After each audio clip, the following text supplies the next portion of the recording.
San Antonio, welcome to All Things San Antonio podcast with your host and favorite realtor, Brad Burns. Your second favorite realtor and host, Ken Carter. The taller one, though. The taller one. There you go. With a better beard. It's all right. I'm working the beard and the mustache. I've got a mustache. Yeah. It makes me look younger, so that's what I'm going for. Makes me look older, so that's why I do it. So. We'll meet in the middle somewhere. I haven't even told Brad. He talked about the taller one. We're going to an event next week, and I'm going to be short there. Oh yeah, like nice. They started listing like Josh is like 6'5", and like all these guys are 6'3", 6'5", 6 like. Is it golf? No, it's a business meeting, but like we started talking about volleyball because my daughter plays volleyball. The tall one, you saw the tall one. Yeah. Uh-huh. Yeah, she plays volleyball. Nice. So that go. So and this is how we usually start. We just kind of talk. Scott Thomas. Scott Norman. Norman, I'm sorry. It's all good. So we have Scott Norman with us today. He is the Happy Quacker. That's right. We've actually, as a family, we've been noticing you for a couple years now. Oh, cool. At the Pearl. Nice, good. You saw me back in the early days. In the early days when my stuff was garbage, so that's good. We like to start off with the origin story. I did see that you're our San Antonian, so born and bred. So, but tell your background, like growing up, where you're from, what part of San Antonio, and all that. Yeah, I was born here in San Antonio. My mom grew up here too, and then her mom was from Piedras Negras, so like in Mexico across the border. And then my dad moved here. Probably like in his mid-20s, and he was like from the Fort Worth area. Okay. But he was actually his parents, so my grandparents were Baptist missionaries, and so he actually grew up in Colombia in South America. Oh, wow. And so he'd grow up, he'd be in South America for like 4 or 5 years, and then they'd come back to Fort Worth for a year, and then they'd go back. So, but my dad. So you were almost born in Colombia. Right. Yeah, ironically, I can read Spanish and pronounce it pretty well, but I can't speak it, so I'm I'm always kind of jaded at my parents about that. But you can understand when you read it, you can understand it? A little bit, yeah. I can pick up some stuff, but but my dad was an accountant. He was a CPA, and so there was a firm called Pete Marwick here a long time ago. I think it's a different name now. But he moved here, and then that's how he met my mom too. But yeah, I actually grew up. I was born kind of in the Stone Oak area. But we moved around a lot. I was talking to my dad recently, and I think him and my mom, while they were together, moved 10 times. Oh wow! While they were here in San Antonio. So, all within San Antonio. Yeah. So I think I grew up in Stone Oak, and then we moved off Bulverde Road, and then my dad had a company, and it kind of crashed in the 2008 crisis, and so we actually moved to the those apartments, the Talavera Legends on the Green, off Blanco in 1604. They were brand new then. Yeah. They're still really nice. Actually, my dad lives there again now. It's kind of funny. Kind of comes back around, circle. Right? So I lived there for a while, and then we lived kind of Thousand Oaks, Gold Canyon area for a while. Yeah. And then after that, I went to Texas State in San Marcos. I was either going to go there A&M, but Texas State. One of the reasons was that Texas State was one essay to get in. So I was going to apply to A&M, and it's 2 essays. I'm just stick with State. That's why I didn't apply to Texas State. I only applied to schools that you didn't have to write. That you didn't essay. have to. Well, I'm old enough that they didn't require essays. That's nice. They were happy if you could read or write. Right. At that point. Yeah. I fell in love with Texas State. We went on the school trip it's there, beautiful and campus. we pulled up and drove by the river with them girls in bikinis laying out there. And Bikini I was Hill. Yeah. this Seal is Park. where I need to go. That's right. And then I was and I have to write an essay. I'm gonna go to SAC. Oh, that's funny. So did you jump in the river and did the full thing? I didn't during the graduation because I graduated in 21, so it was still kind of COVID era. So our graduation was at the football stadium, so it was outside. Okay. But I was the only guy that threw my hat. So my daughter she graduated in 2024. Oh, nice, cool. Yeah, because she went there. She graduated high school in 20. Nice. Yeah. What's her name? Mia Carter. She went to Antonian. Oh, cool. Nice. Yeah. Cool. She jumped in the river. Nice. Yeah. She did the healthcare administration there. Okay, cool. Yeah, Nice. She actually got a job in it, which is awesome. That's great. Yeah, that's awesome. So yeah. Where'd you go to high school at? I went to a private school, and it was called the Christian School at Castle Hills, or Castle Hills First Baptist. So it's off Northwest Military and West Avenue. We actually, no lie, We just looked up that school last night before we went to sleep. For the mommy day out thing? Well, no, they have a full-blown daycare, too. And they were what if we just take all the kids there? And we looked at all that, and... It's a really good school. Yeah. Is it? It's a really great school. Yeah. It's still like middle income, so it's not like Cornerstone or some of the kind of more hoity-toity places. Cornerstone's cheaper, less expensive. Is it really? Yeah. Oh, wow. So never mind. we were looking, and it was all the people are really down to earth. For the kid, it was like $1,000 each a month. And Cornerstone is $900 for the first one, and then $700 for the second. Really? Cornerstone's really becoming a sports school. Though. Yeah, but maybe Oh yeah, well, that's pretty cool. I like that. Yeah, yeah. I just know they got a lot of marble at the Cornerstone campus, but their campus is actually beautiful. It's a beautiful campus. Yeah, I went to church there for a while. But I went to volleyball practices for my daughter there a lot. Nice. They practice there quite a bit. Yeah. At the one out Northwest Military? And 1604? Yeah. Oh, okay. Yeah. Because they had an older one. I think it's now an Ideal School or something like that. Oh, yeah. Kind of closer to downtown a little bit. Yeah. No, there's one out there. Yeah. Just forever to get out there. Yeah, but I went to Castle Hills from like 7th to 12th grade.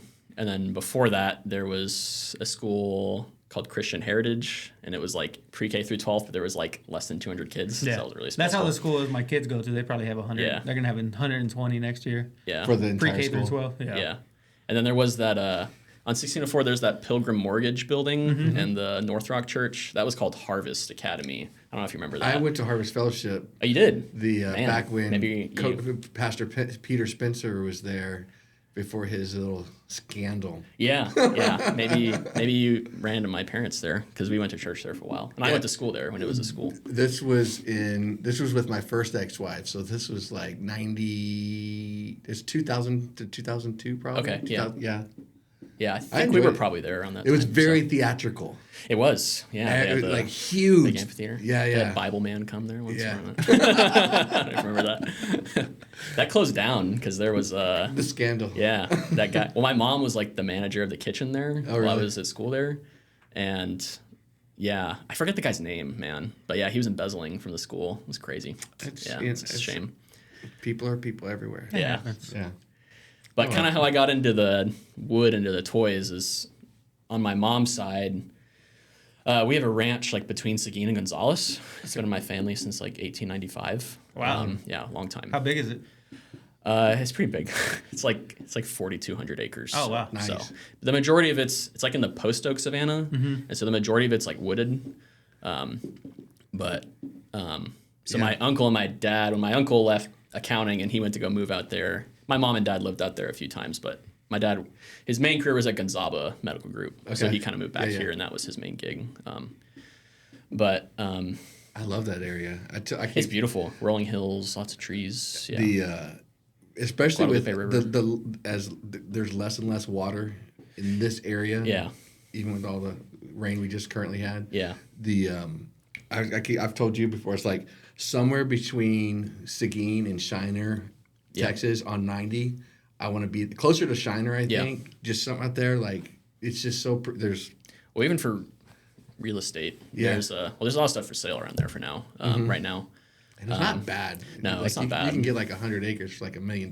Yeah. Like 10,000 acres, which is and then there's affordable. Like the Carrizo Hecox aquifer there, and so like outside our ranch, there's a company called Canyon Regional Water Authority, and so they have like 8 wells drilled on our property, and so my mom and my uncle I don't get anything, you know. I'm living in a 750 square foot, 100-year-old house, you know. I don't have rent, so that's hey, nice, that's awesome. Where at? At the ranch. So you live at the ranch? I live Okay. I live like an hour 10 from town. So Oh wow! So when I come to the Pearl, I thanks for the commute every trip. week. Oh yeah, no problem. I'm gonna go get pizza with my dad after this. So that's cool. It's always an excuse to hang out with him. So. We are gonna get pizza. We're gonna go to Mellow Mushroom just because it's kind of right there. But That's a good pie.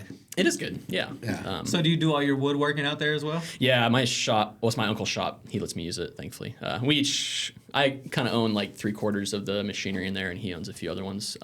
But the shop's out there, so I do my woodworking out there. So. How'd you get into that? Yeah, let's get back. Yeah, sorry. We're still at ADD, shiny squirrels, and we start following them. Yeah. But it kind of tied into the ranch. So growing up here, I'd go out to the ranch a lot, and I kind of knew I didn't know exactly what I wanted to do when I get older, but I knew I like being outside. I like, working with my hands, doing stuff like that. And that's kind of what narrowed my path to state or A&M because they had ag programs there.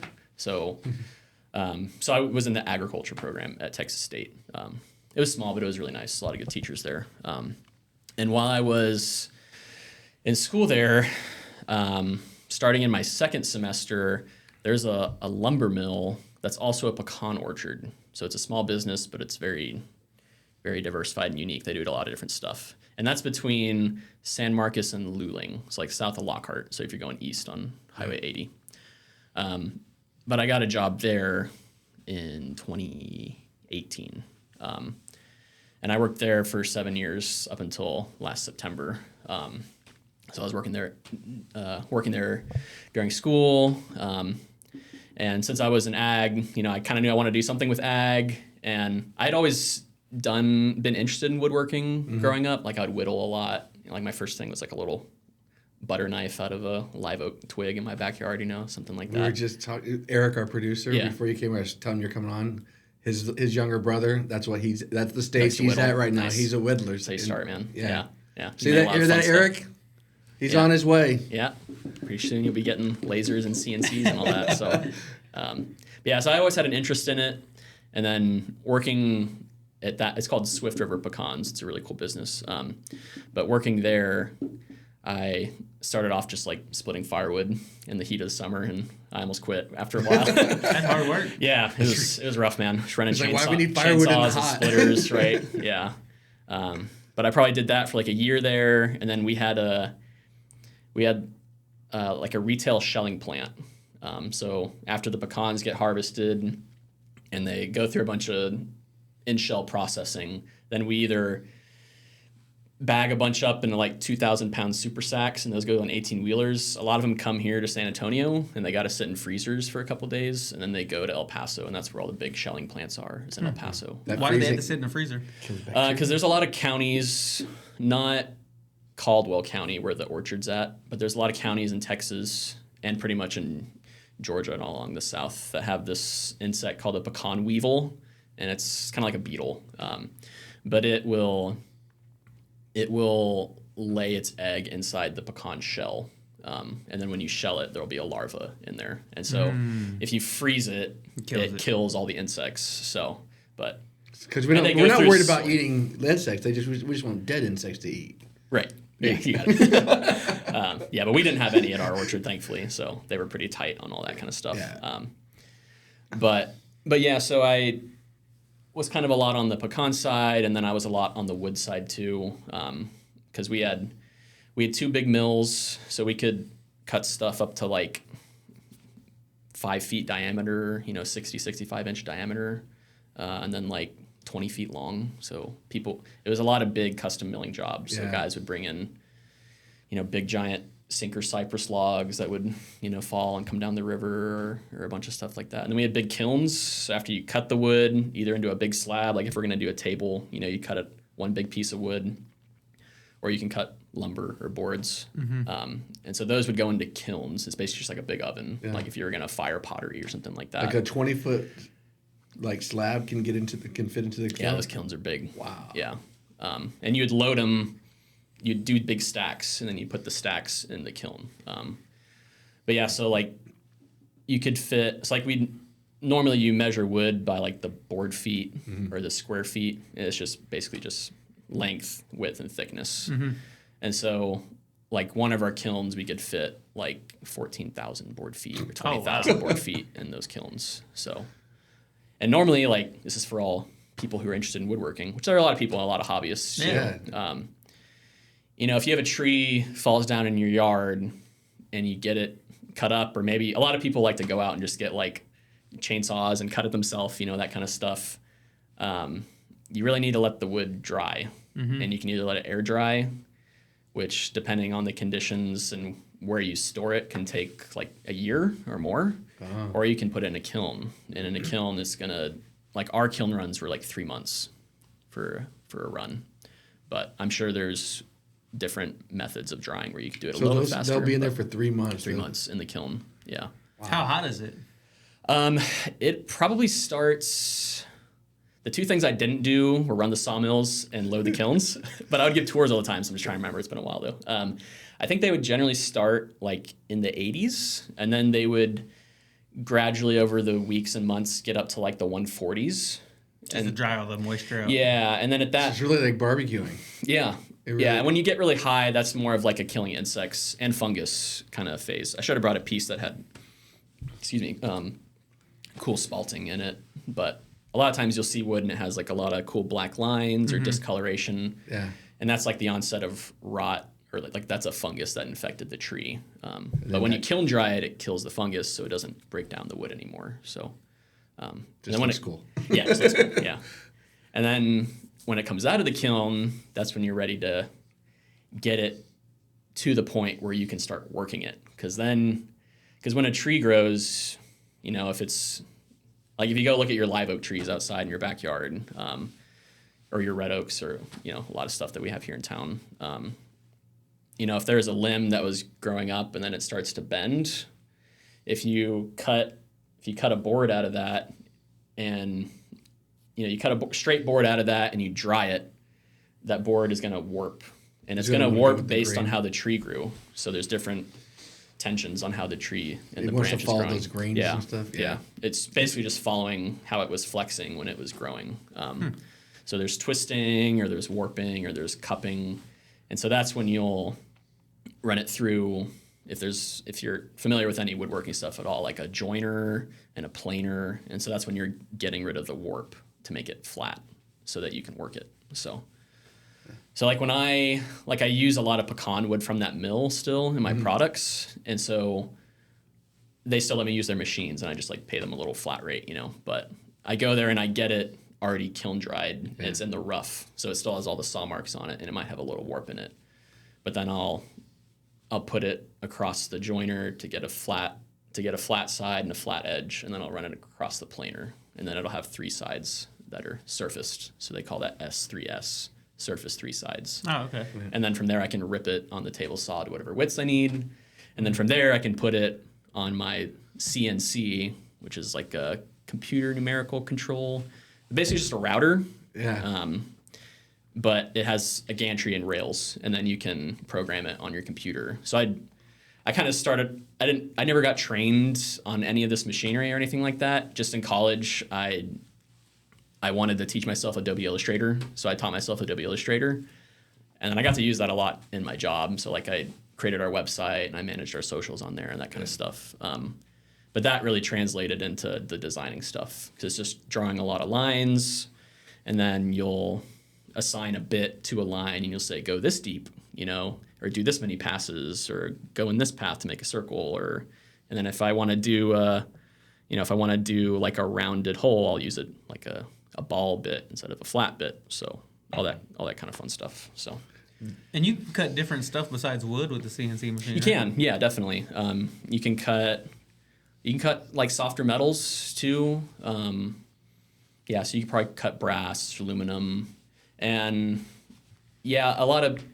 and then you can do plastics too and stuff like that. My CNCs are pretty like home hobbyist CNCs. There's a lot of really good high-end ones. And then there's a lot of lasers that are like high wattage that can cut do a lot of metal cutting. So yeah. They make the rims and stuff. Yeah, like pretty much. I saw Orange County Chop. That's what I was. That's exactly what I was thinking.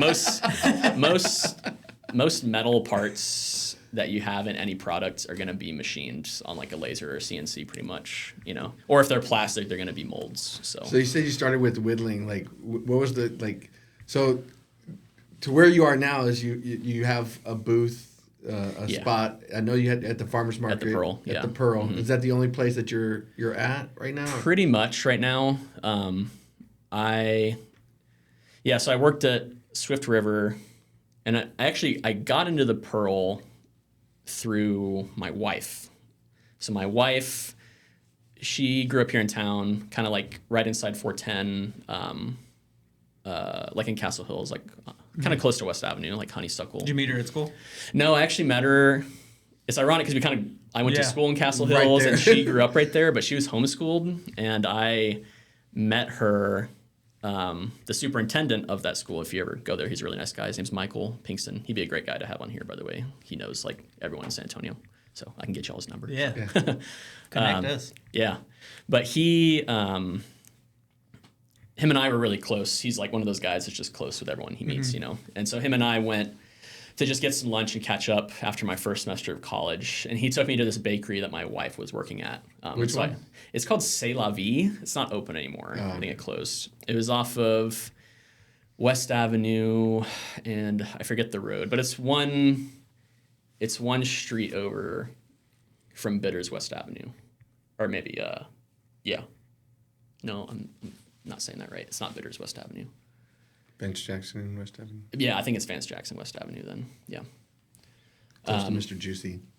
Yeah. It's a little farther south of that. So there's like that IBC bank, and then it's east of that a little bit, and there's that shopping center with like the Walgreens on the corner. So, but yeah, so she was working there, and I was at a good point in life from like. You know, I'm not like actively searching for anyone, you know, but then I saw her and I was like, oh, she's really beautiful and really sweet. So, so him and I had lunch, and then after we were done, he knew her because he knows everyone. And so he kind of introduced us, and she was really she kind of wanted to do farming and agriculture stuff too. So we kind of had that in common. That's cool. And then after him and I ate, I was like, oh, you know, I'll just go back up and say hi and repeat my name. Maybe she'll remember me. So I went and did that, and that was on a Friday.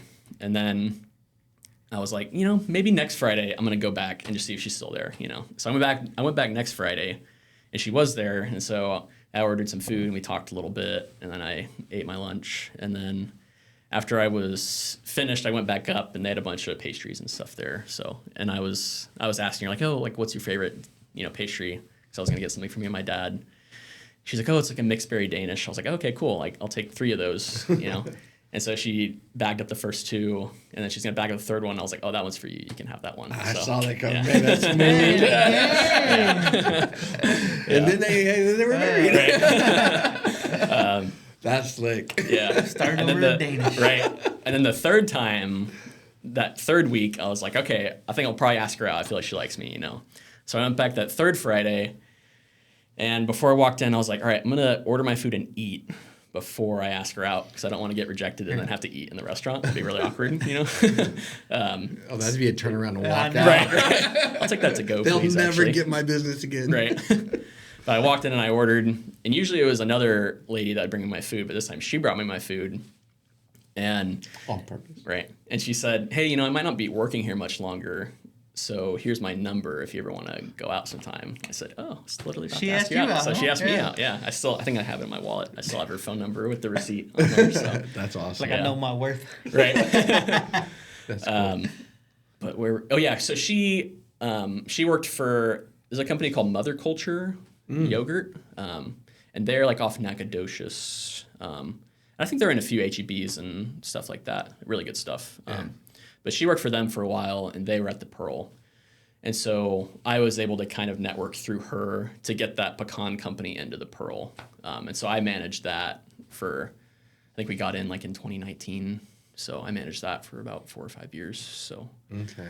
And then I was able, when I started my business, the Happy Quacker in late 2022, I was able to do like a Christmas night market and then get in to do Saturdays in 2023. Is it tough to get in there? Yeah, it's tough, especially now. Like they have a new manager. Her name's Yolanda. She's great. She's awesome. But yeah, I think we have like 65, 70 vendors Saturday and Sunday. And then there's like thousands of people on the wait list to get into that thing. So. And it's expand because like we were there, because we were there Sunday. Yeah. And we ate at Full Goods.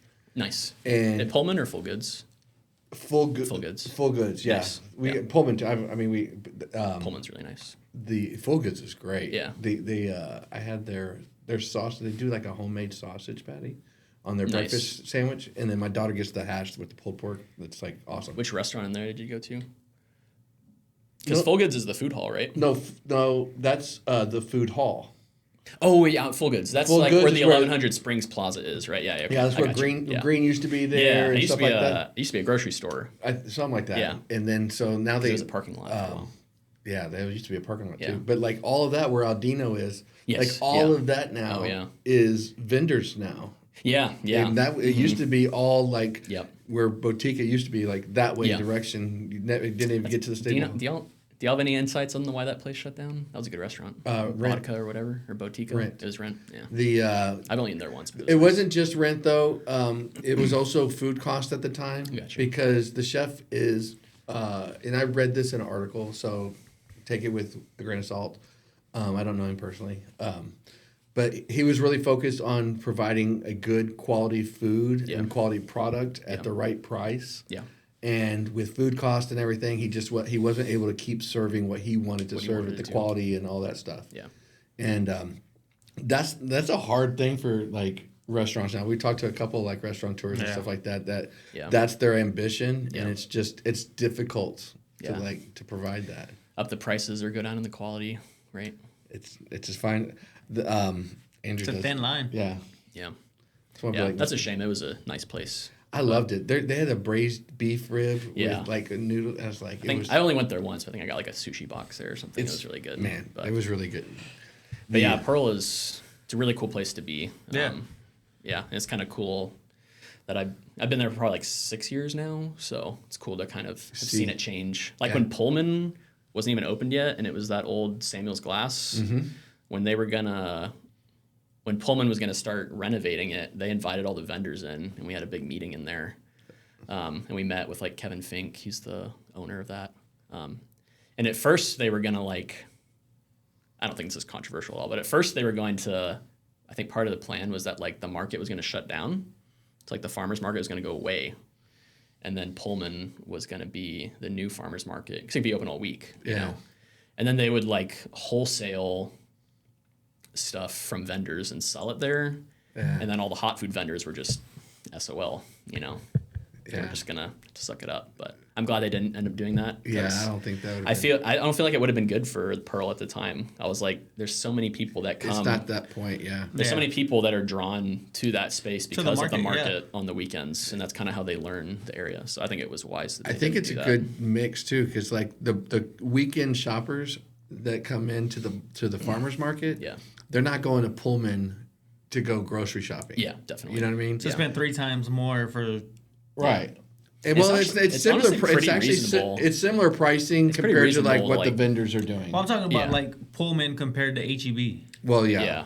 But it like it's perfect for the residents. Yes, definitely. And like the weekend guys are like it's a different. They have different customer base. Yes. Yeah. A lot of tourists too. Yeah. And like so like we go down there. We'll go. We actually buy from both. We'll buy from Pullman. Yeah. Or we'll buy from the like local. I usually go to Pullman every day after I'm done. It's awesome. Yeah. When y'all asked your burger question, I have the answer to that already. So. I think it's gonna be cool. See this? It's funny that you say that already because like we had a guy on and I told him that, at the end we'll have a couple questions. He's like, well, what are the questions? I was like, well, I guess you've never watched an episode. Right. Yeah. Yeah. I was like, I'm coming prepared. So what kind of games do you specialize in, or what kind of your? Yeah. Well, take us through the transition. Yeah. Because you started with the duck, right? Yeah, that was actually my first product, and it was the Happy Quacker. Yeah, it was the Happy Quacker, and a lot of people ask like, oh, they love the name, and I think the name's really cool. Like it was a great name. Yeah. And people ask, oh, how'd you come up with it? It must be a great story behind it. And I'm like, honestly, there's not. Ironically, At one point I was thinking of calling it like the Little Woodpecker.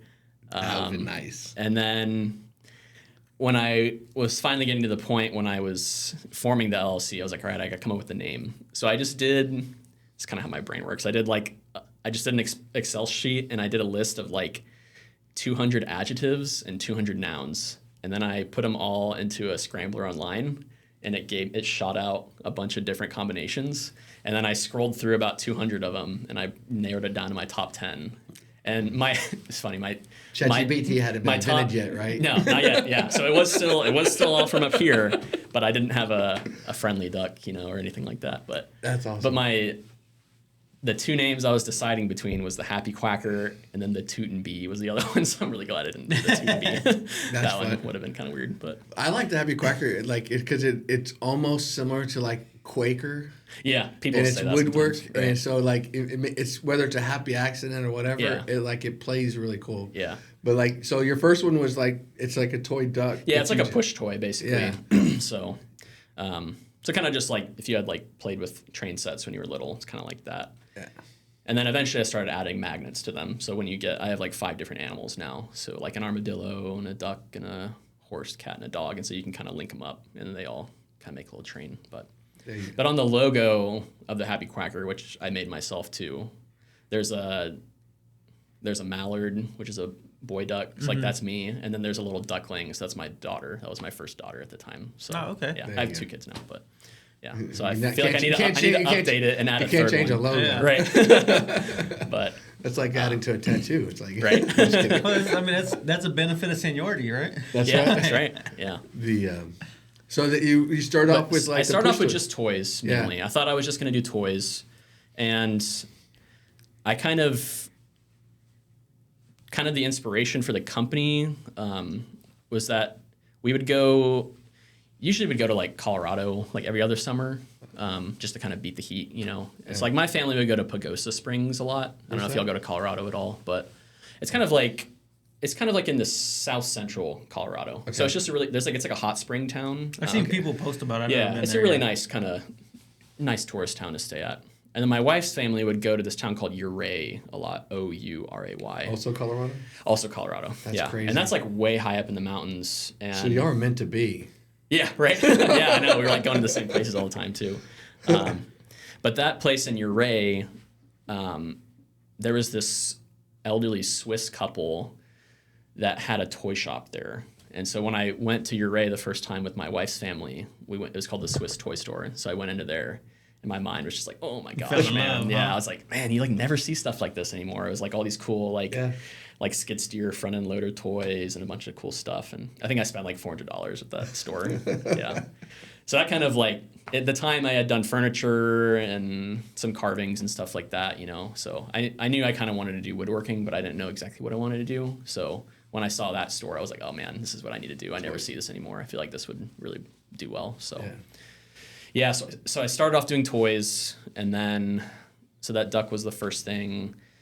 And then I had like I called it Texas Timbers. It was kind of like a little Lincoln log product, you know. And so there were like different size logs and like a gable and a window. I don't make that anymore. I just didn't like making it, so I kind of got rid of it. But yeah, my first year and a half, it was pretty rough just trying to find the right products, you know. I did some puzzles and some tops and stuff like that. Nothing that was really popping. And then I don't remember what prompted it, but I came up, it was just last year actually. So it was just in 2024. And I was still doing this part-time while I was working at the mill. So like I'd work Monday through Friday, and then Sundays I'd come to the Pearl. So I'd like and have to make all this stuff. And but at the time I didn't have as much stuff as you see now on the table, and I didn't have any CNCs, I didn't have any lasers, so I was doing everything, drill press, table saw, scroll saw by hand, you know. But then last year this is why I came up with it. There's a gentleman named John Chadwell, and he would be another good guy to have on the podcast. He's a San Antonio guy. And he has a company called like Bear Kitchens LLC. And his main thing he does now, it's called Pack-a-Pit. And so if y'all like to do outdoor stuff at all, it's a portable fire pit. And it's like 3 or 4 different triangles. And there's like a base and then 3 sides. And then you basically they're all like, you know, like 1/8 pieces of metal. And so it's just something you can keep in a little triangle bag like that and hook it onto your backpack. Yeah. And when you want to get a fire set up, if you're out hiking in the woods or something, it takes like 10 seconds to set up. So it's a pretty cool product. Yeah. He'd be a cool guy to have on too. But he actually wanted me to do some games for him. I'm pretty sure that's how it started.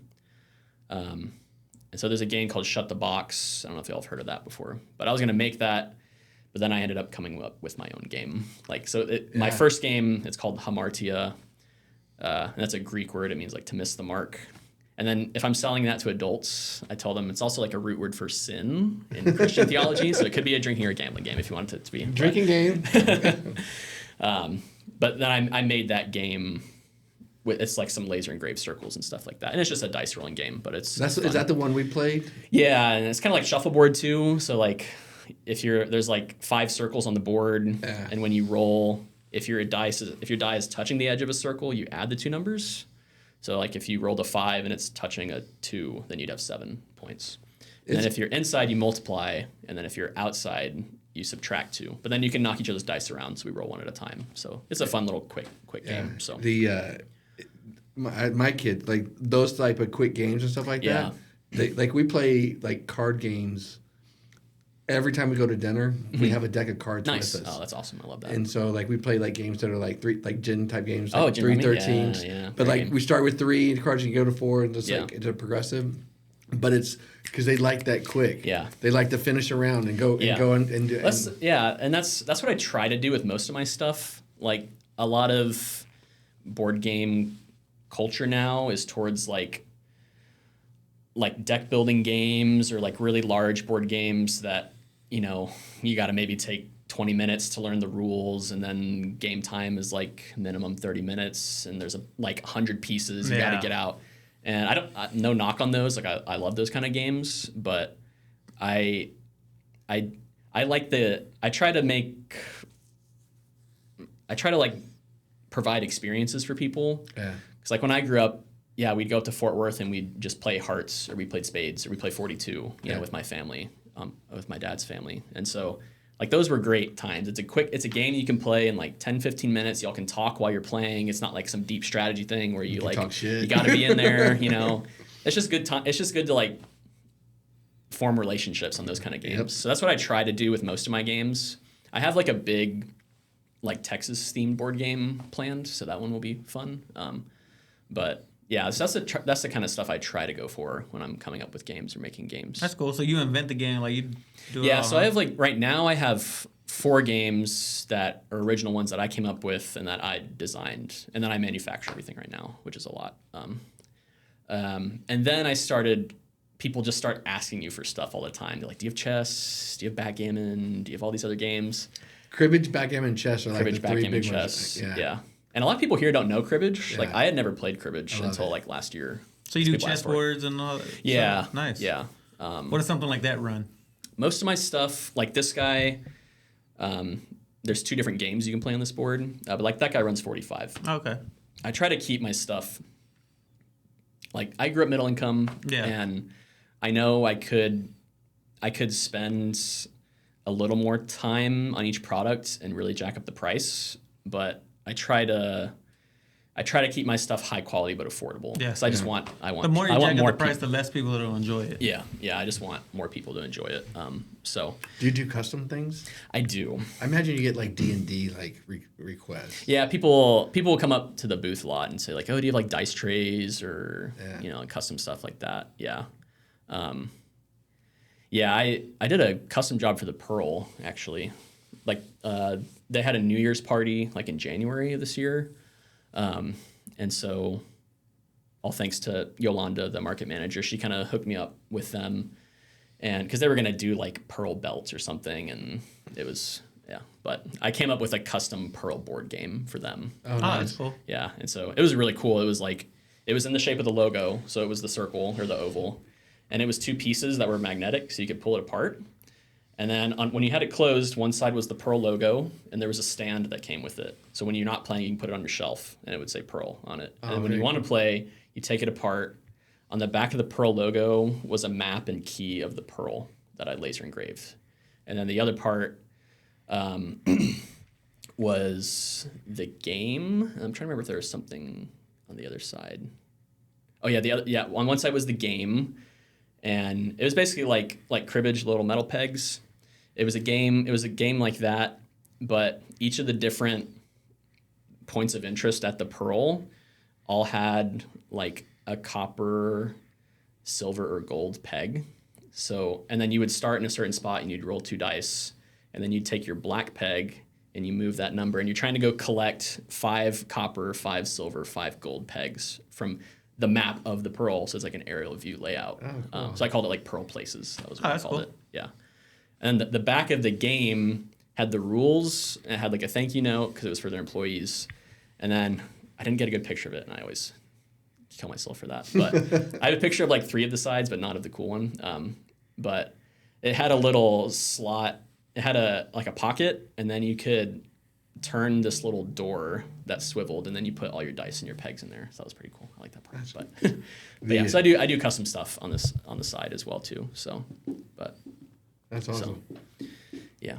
So what's next?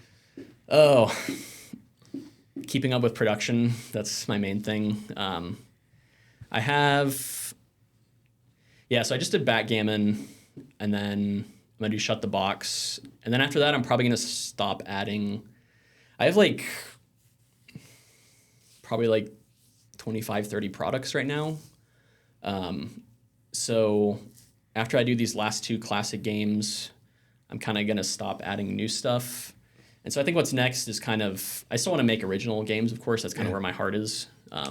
But this is my full-time gig now, so I'm also trying to provide for the wife and 2 kids, so. It's hard. You can't have a hobby. Yeah, right. But what's next is probably just to get my website going a lot more, trying to do more web sales. I have a really bare bones Etsy, so trying to push my Etsy a little more too. Trying to just do a lot more media stuff to push the stuff I already have. Yeah. And then I do have a few ideas for expansion stuff when I'm a little bit bigger that I want to get into. I'll share one, whatever. People are always like, do you trademark your stuff? And I'm like, maybe one day, but yeah, you gotta do that. All this stuff I've and I'm not trying to sound cocky at all, but it's, I would rather the ideas get out there and people enjoy them than me hoard it, you know? Yeah. And so it's you're open source. Yeah, exactly. I'm open source Happy Quacker. So most of the, all my original games, I feel if someone steals it, I'm like, oh, hey, I made it. You know, that's kind of what I think of. I'm sure I'll get to the point where it's getting more successful and I'll start wanting to patent stuff, you know? But yeah, most of the stuff I'm just, this is the only thing I think about now, pretty much. Yeah. Besides work besides the wife and kids, and the mind's kind of just always going on that kind of stuff. So Grant Cardone says, "Be obsessed or be average." Yeah, yeah. That's what happens. You get dialed into something. It's takes over. Yeah. Well, that's probably why y'all do what you do too. It's and it's I get it. Sometimes you have to have jobs where just to keep yourself going and keep your family going, and I've done those kinds of jobs too. They suck. But if you can pinpoint what you're passionate about and then focus on that, then even if you're not rich, then you're still happy, rich in your life at the moment, you know. 'Cause that's the one thing I would meet at the mill. I would sell lumber to a lot of guys that were hobbyists and stuff like that, or just starting. And I'd meet a lot of guys in their late 50s or 60s, you know, and they had done the corporate grind all their life, and they just did that so that they could be really wealthy, so that when they retired, then they could do what they want. Yeah. And it's I'm not saying that's bad or that's the wrong thing to do, but seems backwards. You could have died when you were 30 and you would not been doing what you wanted to do, you know? So but it's to each his own, you know. There's there's lots of opportunities. I think I don't know how your content stuff like that, people I see on TikTok, people watch people work a fry grill. You literally could live stream just working in the wood shop. Yeah, everything. People love that kind of. People love it. That'd be awesome. Stuff. Just all the videos of just working and stuff like that. Yeah, so that's one thing I wouldn't mind moving into as well. And I get approached by the Pearl's is just a great place to be. I get approached by a lot of people like you, but I get approached from people that own breweries and stuff like that, and they're I really want to get some games on our tables. So that's one thing I want to go into, is start designing some smaller table size stuff, you know, that isn't expensive. So if stuff gets lost or Yeah. people steal stuff, don't have to worry about it. And then the other idea possibly for expansion is to do like bigger lawn games and then rent those out to like weddings and stuff like that. So Nice. there's a company in New Zealand that does that. You don't have to reinvent the wheel. Yeah, right. So I'm thinking about table games. Like, you think Cracker Barrel, all of them have I was thinking about that little game with golf tees. if y'all want to see this one, I don't know if the camera can let's see it, but this is actually like the original version of that Cracker Barrel game. Whoops. Let's get out there. So. Our plant, the famous plant. So this game, like I said, there's 2 games on the board, but the first one is called Marble Solitaire, and that's a game from France in like the 1700s. And it's basically just like that Cracker Barrel game, like the golf tee game. So you're trying to just have one marble in the middle, and you're trying to get rid of all the other ones. And so you get rid of them all. So you jump them by all like jump that. and remove. And then you can jump horizontally, and then you can jump vertically too. And so you just keep going one at a time. I could go here, there. Yeah, so you keep going until you have one left in the middle. So, like, my best has been 3, so it's a little tricky. Yeah. I haven't. And it's supposed to, and you want to finish it in the middle. In the middle, yeah. So it's a little tricky, but. And what's the other game? The other one, you use the other 2 marbles, and it looks like roulette, like you can spin them around. Right? Yeah. Yeah. This makes me want to do a lot of like. I have like a marble dexterity game. Like I want to do dexterity games too. That's more like where you got to use like skill to do stuff. The other game is called Fox and the Geese, and it's like a Scandinavian game. We got to remove a bunch here really quick. And in that game, like we play across the board from each other. So like Brad could be the geese. You're gonna have 16 white marbles, and then you have a goose egg. And then Ken would be the fox, so he'd be the red marble right there. And so y'all are each going to take turns moving one marble one space at a time. So like Ken could go there, and Brad could go here. And then Ken can go backwards, left, right, forwards. And then Brad can go, forward, left, and right, but he can't go backwards. So he's always got to come this way. And then you're trying to get the... Yeah, so Ken, since you're the fox, you win by eating 12 geese. So if you eat 12 of his guys, you win. Or if you eat the egg, that also ends the game. Have so you Brad's ever trying seen to pick the egg, so. On Netflix a show called Devil's Plan? No, I have not. I've seen Squid Game, though. There's a lot of games. So it's I want to say it's a Korean show. Okay, cool. They got a lot of good stuff. And it is all about games. Oh, cool. Like Nice. if you think about like Survivor in America is all about strength and like being like a jock. Yeah. This is all about being super intelligent. And, Nice. And they had this game on there. They called it. Cool. They called it Wolf and something. They had a different name, but it was nice. It was that same concept where you're trying to like get all your as long as they're like on the side or next to another one, they're safe and stuff like that. Yeah. And it's like, man. Yeah, and then Brad wins. It's thinking games. We're not great at those. Oh no, come on.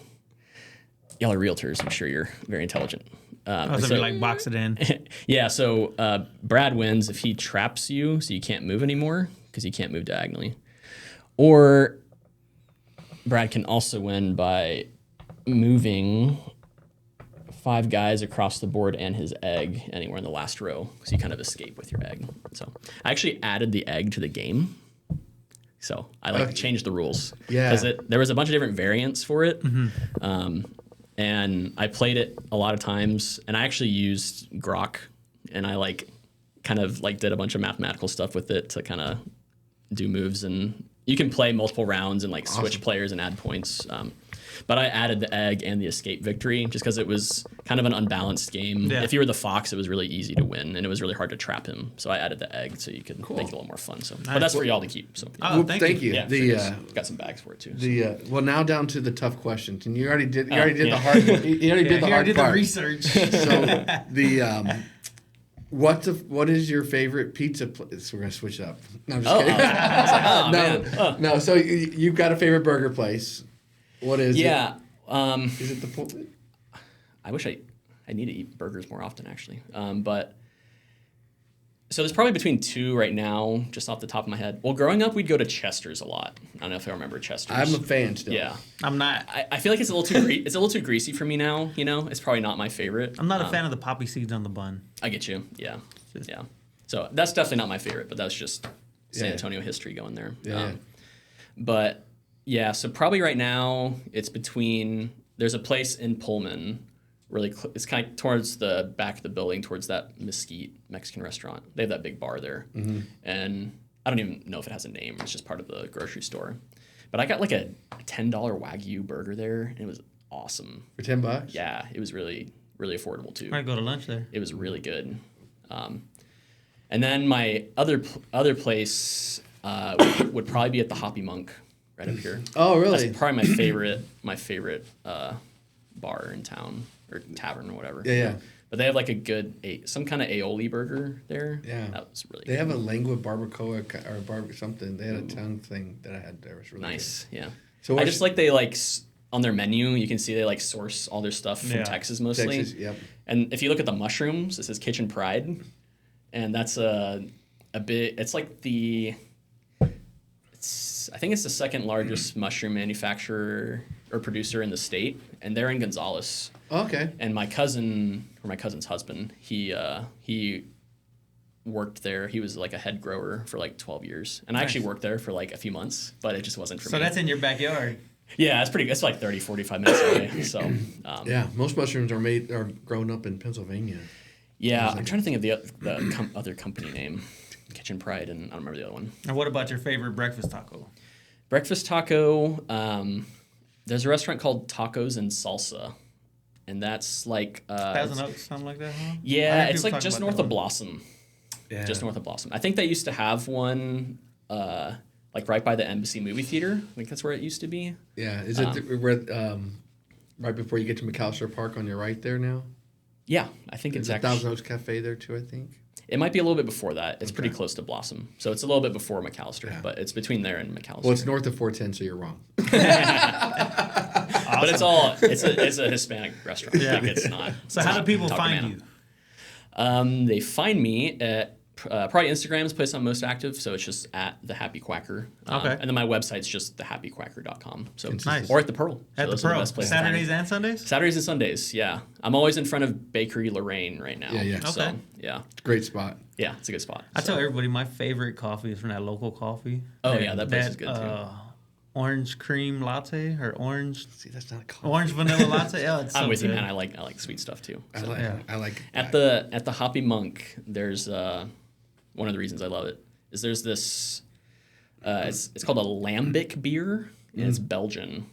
It's really Belgium makes fruity. they make great beer. And it's called Lindemans, Lindemans. And so they have like a peach or raspberry, but y'all should try that. They have it like at the Alon HEB and Central Market too, and stuff like that. But Awesome. that stuff's really good. So All right, give them a follow. Yeah. Give us a follow. Like, subscribe, all that jazz. See y'all later.